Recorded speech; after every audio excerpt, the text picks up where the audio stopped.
en El Salvador.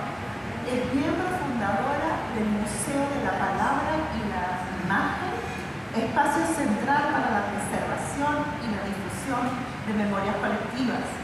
Ha investigado profundamente los procesos de reconstrucción del pasado en comunidades afectadas por la guerra, especialmente en relación con el desplazamiento, el retorno y la sanación comunitaria. Su enfoque metodológico integra la cartografía social como herramienta para representar memorias territoriales y afectivas. Además, promueve el papel de los espacios culturales como dinamizadores de identidad y participación ciudadana. Ha participado en múltiples foros, conversatorios y exposiciones a nivel nacional e internacional. Su trabajo articula teoría, pedagogía, estuvo dando el taller con niños antes de este evento, y activismo cultural, con un compromiso sostenido hacia la dignidad de las comunidades históricamente silenciadas. Es un gran placer tenerte aquí, Lorena. Muchas gracias. Te paso la palabra.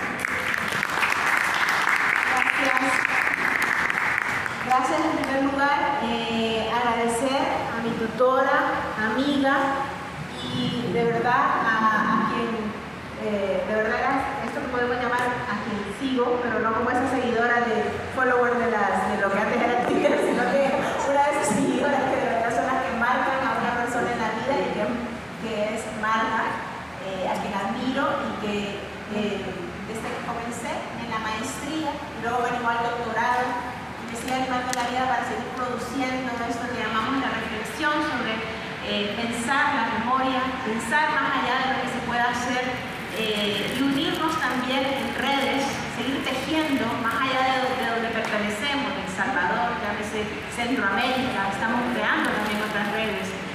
Y eso me ha animado también a que justamente este conversatorio, tejiendo historias y recuperando memorias, ahora en un país en esto estamos viviendo global, donde nos están tratando de separar casi por guetos. Tejer memorias debería ser como el llamado, ¿verdad?, que nos esté uniendo en este momento donde la palabra solidaridad que nos unió en aquellos años 70 a formular aquellos afiches de solidaridad que decían solidaridad con El Salvador, con Guatemala, con Centroamérica. Ahora nos están llamando desde otras regiones y creo que volver a esos orígenes también de sentirnos más allá de nuestros países.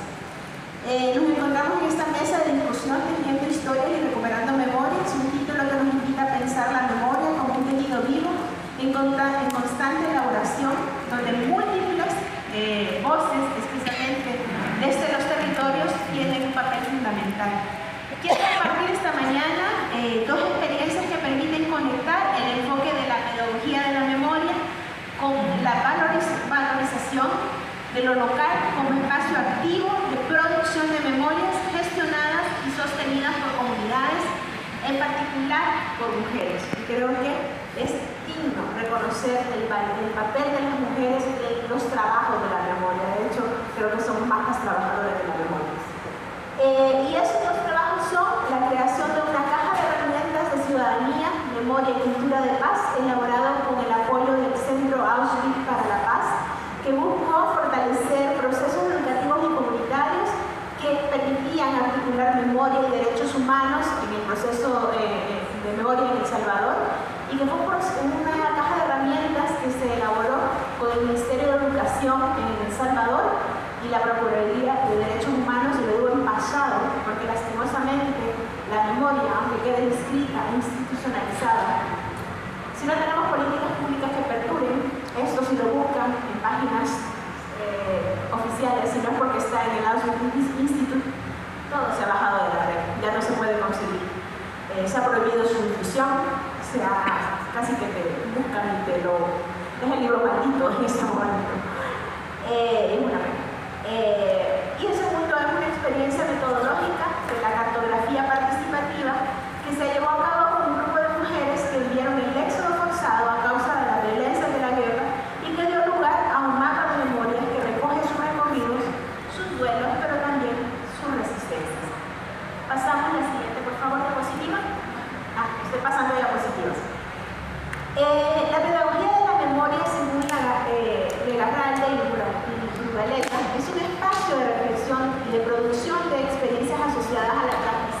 pasados violentos y conflictivos.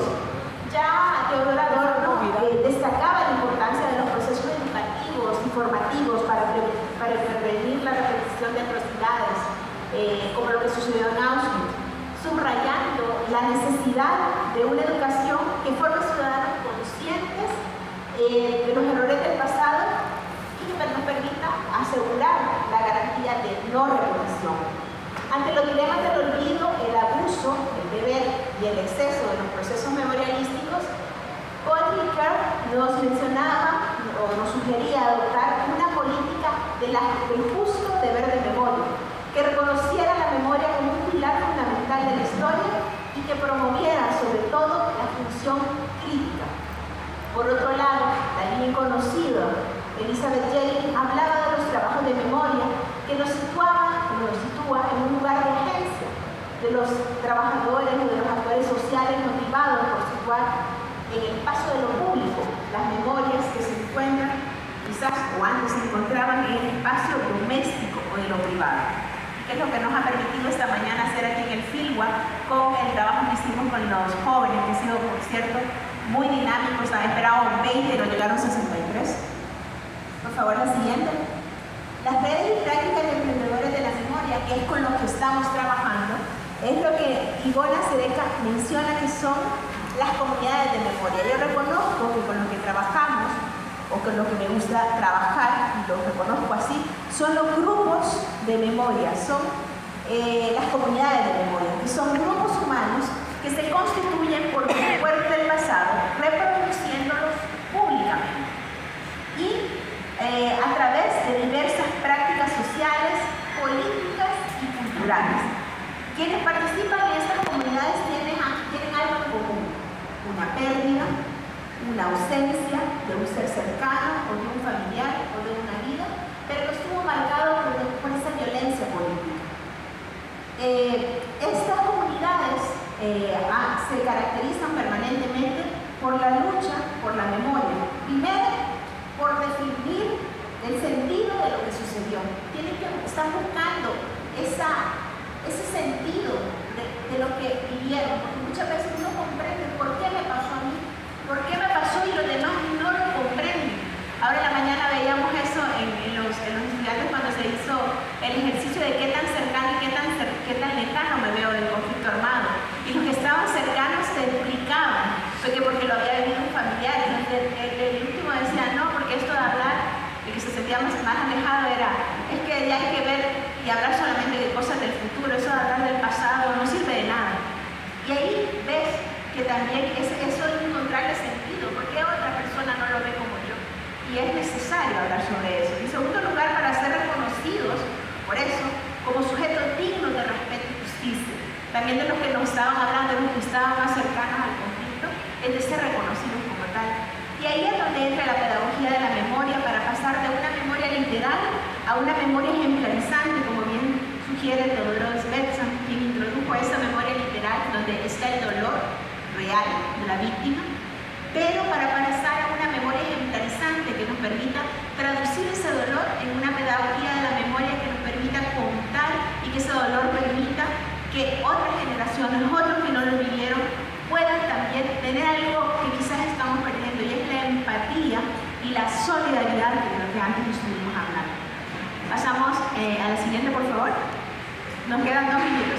La caja de herramientas propone en este tema, hicimos esta caja de herramientas que tiene 3 componentes. Voy a pasar rápido para acelerar. La caja de herramientas, siguiente por favor, se elaboró en 3 libros y que tiene 3 niveles: el conocemos, reconocemos y actuamos. En el conocemos, quería mencionar que El Salvador no tenía una historia, o por lo menos los docentes no, en los libros de textos, no había una historia que contara la historia del conflicto armado. Intentamos de dar algunas pistas, no decimos que es la historia oficial, pero sí tratamos de enmarcar algunos hitos importantes sobre la historia. El reconocemos era, dentro de la historia, reconocer ciertas categorías como refugiados, exiliados, ayuda humanitaria, qué es la guerra civil, otros conceptos, y reconocíamos, dentro del conocemos, reconocíamos que esos conceptos estaban ahí, y el actuamos era a través de actividades didácticas, actuábamos